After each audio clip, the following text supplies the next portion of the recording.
안녕하세요, 꿀단지 PD입니다.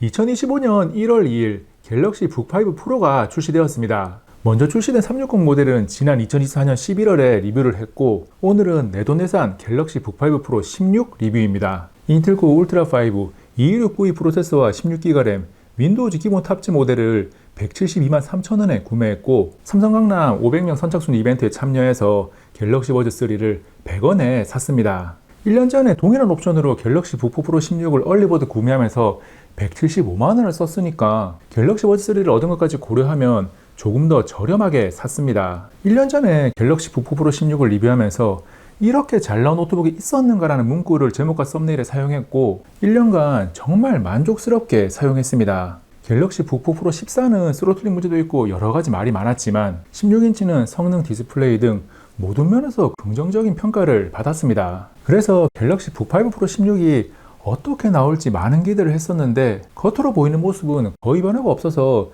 기대감이 다소 식은 상태에서 분석을 했습니다. 그런데 사용을 해보고 전작과 비교를 해보니까 업그레이드인 줄 알았는데 업그레이드가 맞더라고요. 갤럭시 북5 프로 16의 성능과 특징을 자세하게 살펴보면서 갤럭시 북4 프로 16과 무엇이 어떻게 다른지까지 알려드립니다. 가장 먼저 디자인은 색상의 미묘한 변화 이외에 생긴 모습은 이전과 동일합니다. 생긴 모습만 보고는 갤럭시 북5 프로 16과 북4 프로 16을 구분하지 못할 정도입니다. 군더더기 없이 깔끔한 모습이라서 비교적 좋은 평가를 받고 있는 디자인이니까 굳이 바꿀 필요가 없긴 합니다. 갤럭시 북5 프로 16은 두께가 12.5mm로 매우 얇은 편입니다. 갤럭시 북 프로 시리즈가 세상에 나온 이후에 처음부터 지금까지 계속 유지되고 있는 장점으로 디자인적으로도 매력적이고 휴대성 면에서도 긍정적인 요소입니다. 무게는 1.56kg으로 경량형 제품군에서는 경쟁 제품인 1.2kg 내외의 LG 그램 16이나 에이서의 스위프트 엣지 16과 비교를 하면 살짝 뒤처집니다. 삼성도 갤럭시 북2 프로까지는 1.1에서 1.2kg 수준의 무게 경쟁을 했었는데, 북3 프로부터 내구성과 빌드 퀄리티에 더 신경 쓰기 위해서 무게를 조금 포기했습니다. 그 흐름이 북4 프로에 이어서 북5 프로까지 쭉 이어지고 있습니다. 노트북이 들고 다니는 PC라는 본질을 생각해보면 16인치이긴 하지만 1.56kg 무게가 조금 아쉽긴 합니다. 가볍지 않다라고도 느낄 수 있으니까 무조건 가벼운 노트북을 찾는 분들은 오프라인 매장에 가서 직접 들어보는 것을 권합니다. 제가 구매한 갤럭시 북5 프로 16은 인텔 코어 울트라 5 216V 프로세서를 탑재했고 인텔 아크 130V GPU가 내장되어 있습니다. 그리고 프로세서 일체형으로 LPDDR5X 16기가 램을 탑재했고 SSD의 저장 용량은 512기가입니다. 루나레이크라고도 부르는 인텔 코어 울트라 프로세서 시리즈 2는 퍼포먼스의 향상보다 전력 효율의 향상이 눈에 띕니다. 노트북이 휴대하면서 사용하는 제품이니까 배터리의 사용시간이 늘어나는 것은 언제나 반가운 일입니다. 그래서 76.1W씩 배터리를 탑재한 갤럭시 북5 프로 16의 배터리 사용시간을 확인하기 위해 유튜브 4K 60프레임 영상을 전원 모두 최고 성능, 삼성 설정 고성능 상태에서 화면 밝기 100%, 볼륨 20으로 반복 재생했습니다. 결과는 8시간 50분이 지나면서 화면이 꺼졌고, 동일한 조건에서 6시간 19분이 지나면서 꺼진 갤럭시 북4 프로 16 대비 약 40%나 사용시간이 늘어났습니다. 갤럭시 북4 프로 16도 16인치 화면 크기나 400니트 화면 밝기, 고성능 설정을 고려하면 사용시간이 준수한 편인데, 북5 프로 16은 이보다 더 기니까 분명한 장점입니다. 이런 변화는 다른 요인도 영향이 있겠지만 핵심적으로 소비 전력이 다릅니다. PL1과 PL2 전력 제한을 확인해보면 갤럭시 북5 프로 16은 34W와 37W고 북4 프로 16은 40W와 64W입니다. 소비 전력이 확 낮아진 만큼 전력 효율이 좋아졌는데, 그러면 퍼포먼스는 잘 나올까라는 의문이 생깁니다. 그래서 바로 성능이 어느 정도인지 확인합니다. CPU의 성능을 가늠하는 깃벤치식 점수부터 전작과 함께 보면 싱글코어 점수는 올라갔는데 멀티코어 점수는 줄었습니다. 8코어 8스레드인 울트라5 226V가 전세대인 14코어 18스레드의 울트라5 125H보다 코어 수가 줄었기 때문입니다. CPU의 인코딩 성능 테스트인 시네벤치 2024 점수도 보면 역시나 싱글코어 점수는 증가했고 멀티코어 점수는 내려갔습니다. 10분 스로틀링 테스트와 30분 안정성 테스트에서도 싱글코어 점수는 북5 프로 16이 높고 멀티코어 점수는 북4 프로 16이 높습니다. 인텔 루나레이크의 멀티코어 성능이 전세대와 비교 시에 아쉽다는 평가가 갤럭시 북5 프로 16에서도 확인이 됩니다. 그리고 북5 프로 16과 북4 프로 16 모두 CPU에 부하가 걸렸을 때 멀티코어에서 약간의 스로틀링이 걸리긴 하는데 양호한 편입니다. 이어서 인텔 아크 130V GPU의 성능을 확인하기 위해서 3D마크 점수를 체크합니다. 타임스파이, 스틸노마드 라이트, 포트롤 점수를 보면 벤치마크 종류에 따라서 변동폭의 차이는 있지만 모두 점수가 증가합니다.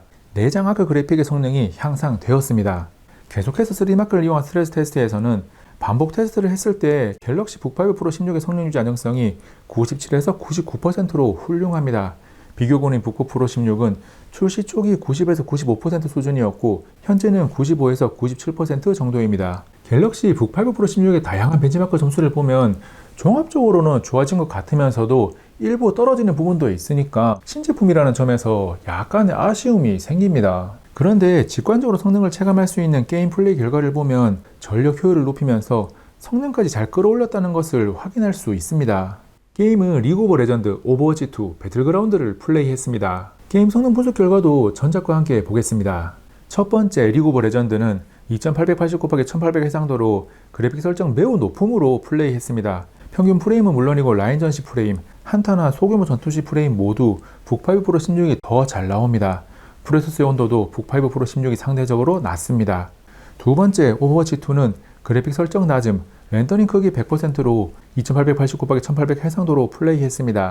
결과를 보면 평균 프레임이 소폭 상승했고 하위 1% 프레임이 눈에 띄게 향상되어서 상대적으로 더 버퍼링 없이 안정적인 플레이가 가능합니다. 해상도를 1929x1200으로 줄여서 오버워치2를 하면 북5 프로 16의 게임 내 프레임이 눈에 띄게 올라갑니다. 북4 프로 16도 조금 오르지만 차이가 많이 벌어집니다. 그래픽 옵션이 조금 아쉽긴 해도 북5 프로 16이 지원하는 120Hz를 거의 누릴 수 있는 수준이니까 좋습니다. 갤럭시 북5 프로 16이 게이밍 노트북이 아니라 사용 목적이 다른 경량 라인업에 있는 제품이니까요. 세 번째 배틀그라운드는 그래픽 설정 매우 낮음, 렌더링 크기 100으로 테이고 맵에서 2880x1800으로 플레이했습니다. 높은 사양을 요구하는 게임이라서 북5 프로 16의 프레임이 높지는 않지만 북4 프로 16보다는 좋습니다. 그리고 해상도를 1929x1200으로 낮춰서 플레이를 하면 북5 프로 16은 배틀그라운드를 즐기기 위한 최소한의 수준이라고 할 수 있는 평균 60프레임을 넘어간다는 것이 인상적입니다. 오버워치2와 배틀그라운드를 하면서 흥미로운 점을 하나 발견했습니다. 갤럭시 북5 프로 16은 낮은 사용률이긴 하지만 NPU를 활용합니다. 북4 프로 16과 비교 시 벤치마크 점수 차이보다 북5 프로 16의 프레임이 조금 더 잘 나왔는데 NPU를 활용하는 것이 조금은 영향을 미쳤을 듯 합니다. 북4 프로 16은 세 가지 게임 모두 NPU를 사용하지 않았고 요구 사양이 낮은 리그 오브 레전드에서는 북5 프로 16도 NPU를 사용하지 않았습니다. 게임 테스트를 통해 부하를 받았을 때 내부 프로세서의 온도는 어떻게 달라지는지 확인을 했고 키보드 위로 올라오는 발열은 열화상 카메라로 촬영한 영상을 통해 확인합니다. 오버워치2 플레이 중 키보드 위 발열 상태를 보면 북5 프로 16이 최고 43도대, 북4 프로 16은 최고 44도대를 기록합니다. 그리고 북4 프로 16은 키보드 상단줄에서 붙어있는 바로 위 온도가 북5 프로 16보다 조금 더 올라갑니다. 게임보다는 부하를 덜 받는 3D마크 스트레스 테스트 중에는 북5 프로 16이 최고 41도대, 북4 프로 16이 최고 43도대가 나옵니다. 발열 관리는 북5 프로 16이 조금 더 잘합니다. 성능과 전력 효율을 동시에 향상시키면서 발열 관리까지 더 좋으니까 영상 제목에 적은 것처럼 업그레이드가 아니라 업그레이드라고 해도 되는 거죠. 갤럭시 북4 프로 16이 전반적으로 갈아엎으면서 변화를 꾀했다면 갤럭시 북5 프로 16은 내실을 다졌습니다. 발열 관리에 이어서 팬 소음은 크지는 않지만 팬이 최대로 돌 때는 약간 있습니다.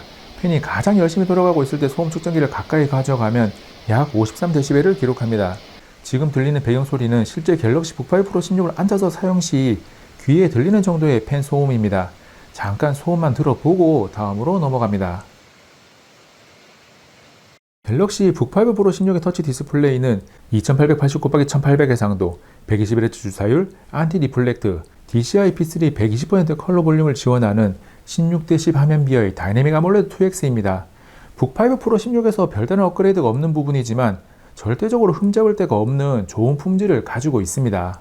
1년 전에 갤럭시 북4 프로 16을 사면서 비판사 방지 코팅이 들어간 터치 디스플레이를 많이 기대를 했었고 1년이 지나고 나니까 만족도가 굉장히 높습니다. 대부분 터치를 지원하는 OLED 디스플레이는 글레어 패널을 사용해서 빛반사가 조금 아쉬운데 북5 프로 16은 빛반사가 거의 없으니까 좋습니다. 안티 리플렉트가 빛 반사를 완전히 사라지게 하는 것은 아니라서 검은색 등의 어두운 색상이나 많이 밝은 환경에서 조금씩은 비치기도 하는데 신경 쓰이지 않을 정도까지는 반사 방지가 됩니다.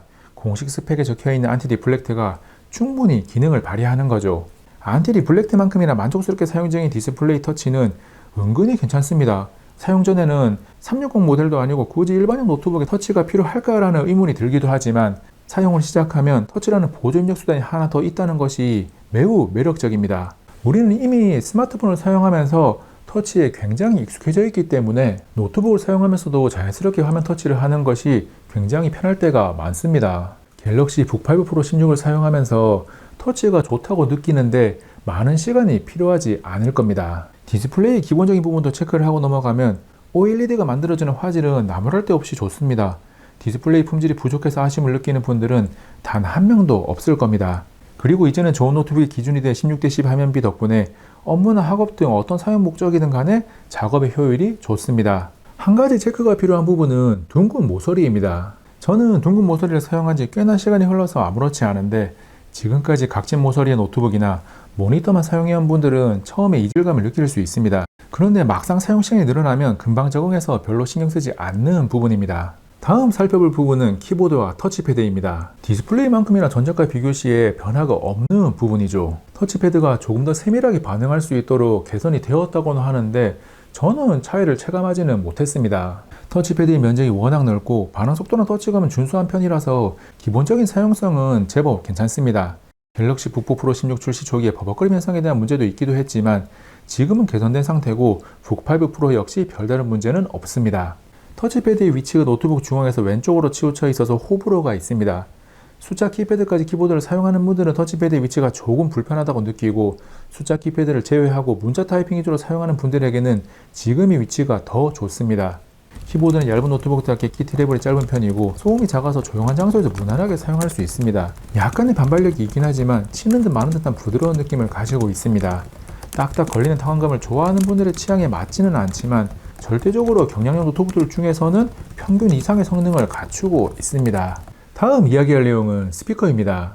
갤럭시 북5 프로 360을 리뷰할 때도 프로세서만큼이나 확실하게 달라진 부분이라고 평가를 했었는데 북5 프로 16 역시 전작과 비교를 해보면 확실하게 좋아졌습니다.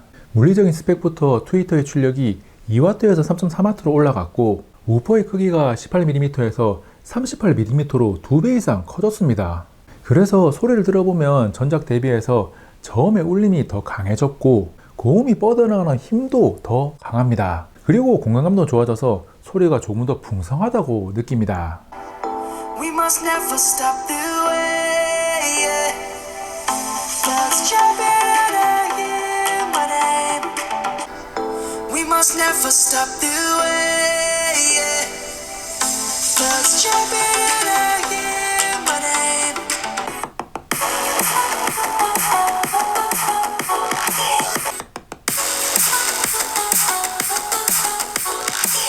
참고로 스피커 업그레이드는 16인치만 해당되고 14인치 모델은 전작과 동일합니다. 설계 면적의 차이가 있긴 하지만 크기에 따른 스피커의 차등은 조금 별로입니다. 갤럭시 북5 프로 16에는 새로운 AI 기능인 AI 셀렉트가 추가되었습니다. 갤럭시 폰의 서클 투 서치와 매우 비슷한 기능으로 이미지 검색, 글자 인식 및 복사 등 다양하게 활용이 가능합니다.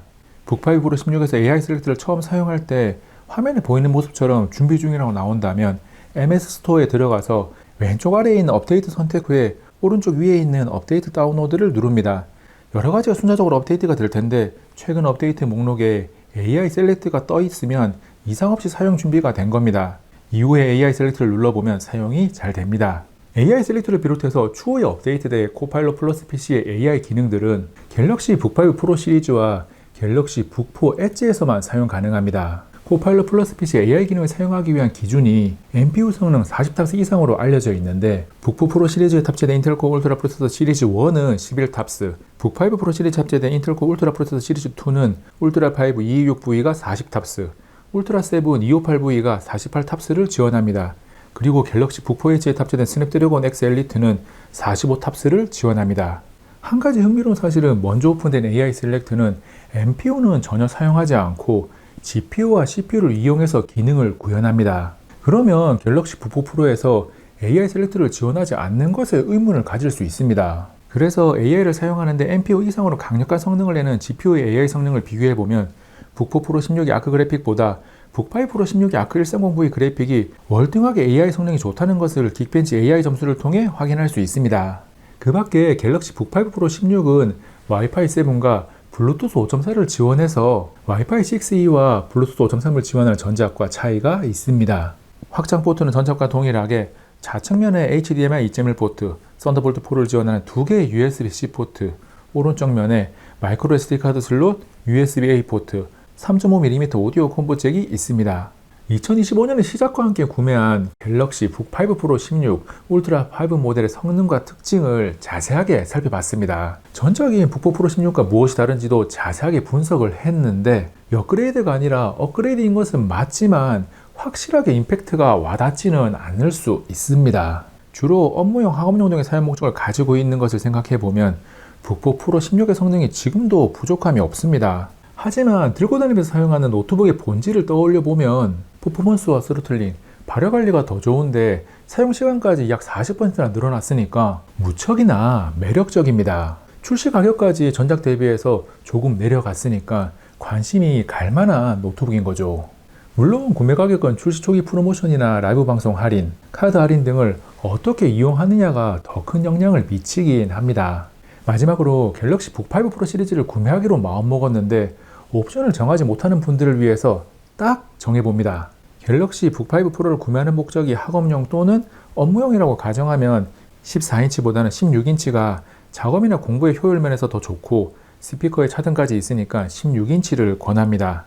그리고 프로세서는 머슬을 위해 최고 사양이 필요한 게 아니라면 울트라 5만 선택해도 성능이 충분하고 램도 16기가면 부족하지 않습니다. 지난 1년간 갤럭시 북4 프로 16, 울트라 5 16기가 모델을 업무용으로 사용하면서 성능에 대한 부족함을 느낀 적이 없고 출장 시에는 간간히 영상 편집 수정까지 무난하게 했습니다. 다만 경량 노트북이라고는 하지만 게임을 많이 즐기고자 한다면 울트라 7의 32기가 램을 선택하는 것이 좋습니다.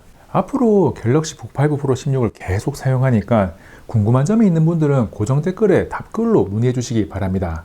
이번 영상은 여기까지. 다음에 또 만나요. 안녕.